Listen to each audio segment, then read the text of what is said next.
Nú varst þú að þjálfa Mílan í kvöld, svona því fyrstu viðbrögð eftir þennan leik. Já, þetta vantar náttúrulega marga mikilvæga posti í liðið okkar. En ég veit ekki hvað gerist, við erum búin að æfa hrikalega stíft og við erum að æfa svona 5-6 í viku. Og við erum búin að vera með áfengisbann, þannig að menn eiga ekki búin að vera að drekka mikið og ég veit ekki alveg hvað gerist inn í endan, en við sýndum fína leika eins og segja, það vantar mikilvæga posta og þetta já, kannski aðalega það bara.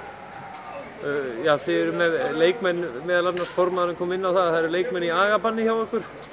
Já, einu sem maður ekki með maður stað sko. Við erum með hérna hrikalega flotta posta, eins og Guðbjörn Tryggva.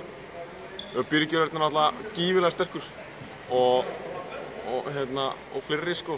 Einar Sindri kom hann inn að henda, sýndi Stjörnu takta.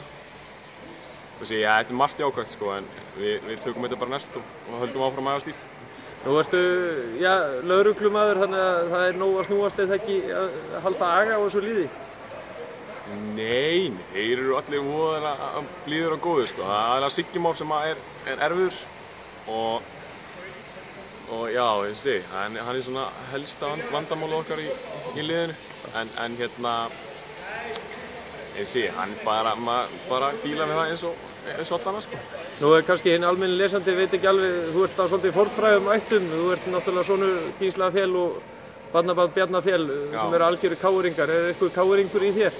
Já, það blundar allt sem að káringur og selfisingur alltaf mikill sko. En hjartað eru alltaf grænna með hverju vikunum sem líður og ég er að vera alveg gallhefur Mílanmaður. Já. En svona, er eitthvað sem þið þarft að bæta núna, láta leikmenn taka á því eitthvað? Já, Ertu og Basti búin að ræða eitthvað málin eftir þennan leik?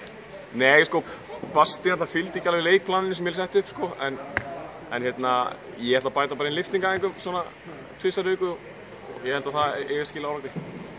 Veistu það ekki, gangi vel.